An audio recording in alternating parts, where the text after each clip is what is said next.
이스라엘 자손이 숫곳을 떠나 광야 끝 에담에 장막을 칩니다. 여호와께서는 그들 앞에서 가시며 낮에는 구름 기둥으로 그들의 길을 인도하시고 밤에는 불 기둥을 그들에게 비추어 낮이나 밤이나 행진하게 하십니다. 성경은 낮에는 구름 기둥, 밤에는 불 기둥이 백성 앞에서 떠나지 아니하였다고 기록합니다. 하나님께서는 이스라엘을 블레셋 사람의 땅의 길로 인도하지 않으시고 광야의 길로 돌려 인도하십니다. 이는 백성이 전쟁을 하게 되면 마음을 돌이켜 애굽으로 돌아갈까 염려하셨기 때문입니다.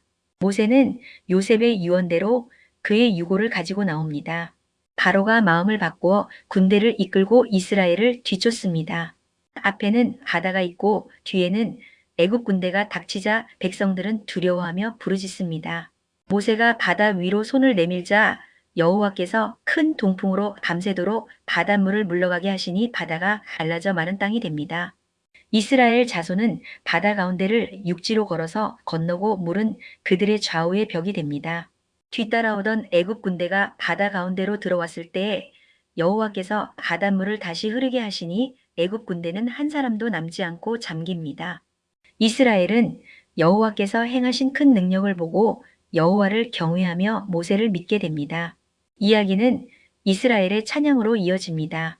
모세와 이스라엘 자손은 여호와를 찬송하며 여호와는 나의 힘이요 노래시며 나의 구원이시라고 고백합니다. 미리암은 소고를 잡고 춤추며 화답합니다. 이후 이스라엘이 홍해에서 길을 떠나 수르 광야로 들어갔으나 사흘 길을 걸어도 물을 얻지 못합니다. 마라에 이르렀을 때 그곳에 물이 서서 마시지 못하게 되자 백성들이 모세를 원망합니다. 모세가 여호와께 부르짖으니 하나님께서 한 나무를 가리키십니다. 그 나무를 물에 던지자 물이 달게 됩니다. 그 후 그들은 12샘과 종려나무 70그루가 있는 엘림에 도착하여 장막을 칩니다. 이스라엘 자손 온 회중이 엘림에서 떠나 신광야에 이릅니다. 배고픔에 지친 백성들은 모세와 아론을 원망하며 애굽에서 고기 감아 곁에 앉아있던 때를 그리워합니다. 이때 하나님께서 모세에게 하늘에서 양식을 비같이 내리겠다고 말씀하십니다. 저녁에는 메추라기가 와서 진에 덮이고 아침에는 진 주위에 이슬이 내린 후 지면에 작고 둥근 설이 같은 것이 남습니다. 백성들은 이것을 거두어 일용할 양식으로 삼습니다. 성경은 이것의 이름을 만나라고 기록합니다. 이스라엘 회중이 신광야를 떠나 르비딤에 장막을 쳤으나 마실 물이 없습니다. 백성들은 다시 모세와 다투며 자신들을 목말라 죽게 하려느냐고 항의합니다. 모세가 여호와께 부르짖자 하나님께서는 백성 앞을 지나가며 나일강을 치던 지팡이를 손에 잡고 호렙산에 있는 반석으로 가라고 명하십니다. 하나님께서 그 반석 위에서 기다리실 것이며 모세가 반석을 치면 그곳에서 물이 나와 백성이 마시게 될 것이라고 말씀하십니다.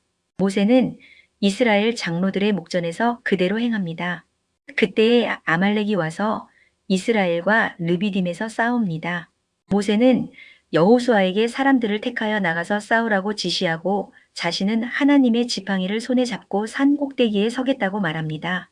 모세가 손을 들면 이스라엘이 이기고 손을 내리면 아말렉이 이기는 상황이 반복됩니다. 모세의 팔이 피곤해지자 아론과 훌이 돌을 가져다 그를 앉게 하고 양옆에서 그의 손을 붙들어 올립니다. 그 손이 해가 지도록 내려오지 않으니 여호수아가 아말렉을 물리쳐 승리합니다. 모세의 장인 이드로가 모세의 아내와 두 아들을 데리고 광야에 있는 모세를 찾아옵니다. 이드로는 모세가 아침부터 저녁까지 홀로 앉아 백성을 재판하는 것을 보고 이 일이 모세와 백성 모두에게 너무 무거운 짐이라고 조언합니다. 그는 하나님을 두려워하며 진실한 사람들을 택하여 1000부장과 100부장, 50부장과 10부장으로 세우라고 제안합니다. 어려운 일은 모세에게 가져오되 작은 일은 그들이 스스로 재판하게 하여 짐을 나누게 합니다. 모세는 장인의 말을 듣고 이스라엘 중에서 유능한 사람들을 뽑아 우두머리로 삼습니다.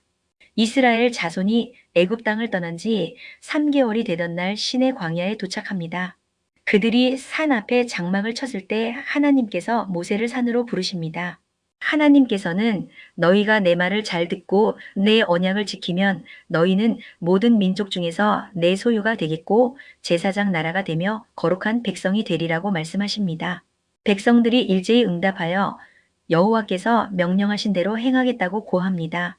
하나님께서는 셋째 날에 모든 백성이 목전에서 시내산에 강림하실 것이니 백성들에게 스스로를 성결하게 하라고 명령하십니다.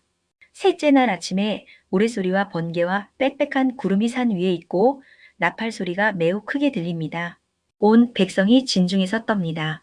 시내산의 연기가 자욱하니 여호와께서 불 가운데서 그곳에 강림하셨기 때문입니다. 산 전체가 크게 진동하며 나팔 소리가 점점 커질 때 모세가 말하자 하나님께서 음성으로 대답하십니다. 하나님께서는 산 주위의 경계를 정하여 백성이 산에 오르거나 그 경계를 침범하지 못하게 하라고 엄히 경고하십니다. 오직 모세와 아론만이 하나님의 부르심을 따라 산으로 올라갑니다. 하나님께서 이 모든 말씀으로 말씀하여 이르십니다. 나는 너를 애굽 땅 종 되었던 집에서 인도하여 낸 내 하나님 여호와니라. 이어지는 말씀은 이스라엘이 지켜야 할 10가지 계명입니다. 나 외에는 다른 신들을 두지 말 것, 우상을 만들지 말 것, 여호와의 이름을 망령되이 부르지 말 것, 안식일을 거룩히 지킬 것을 명령하십니다. 또한 내 부모를 공경하라, 살인하지 말라, 간음하지 말라, 도둑질하지 말라, 이웃에 대해 거짓 증거하지 말라, 이웃의 소유를 탐내지 말라는 계명을 주십니다. 하나님께서는 10계명에 이어 백성이 지켜야 할 세부적인 법규들을 주십니다. 종에 관한 법, 폭행과 임자에 관한 법, 배상에 관한 법들이 포함됩니다. 또한 가난한 자와 나그네를 압제하지 말 것과 재판을 공정하게 할 것을 명령하십니다. 매 7년마다 땅을 쉬게 하는 안식년의 규례와 무교절, 맥추절, 수장절 등 매년 3번의 절기를 지킬 것도 가르치십니다. 하나님께서는 사자를 앞서 보내어 백성을 보호하고 약속하신 땅으로 인도하시겠다고 약속하시며 그 땅의 우상을 숭배하지 말라고 다시금 강조하십니다. 모세가 여호와의 모든 말씀과 율례를 백성에게 전하자 온 백성이 한 목소리로 모든 말씀을 준행하겠다고 답합니다.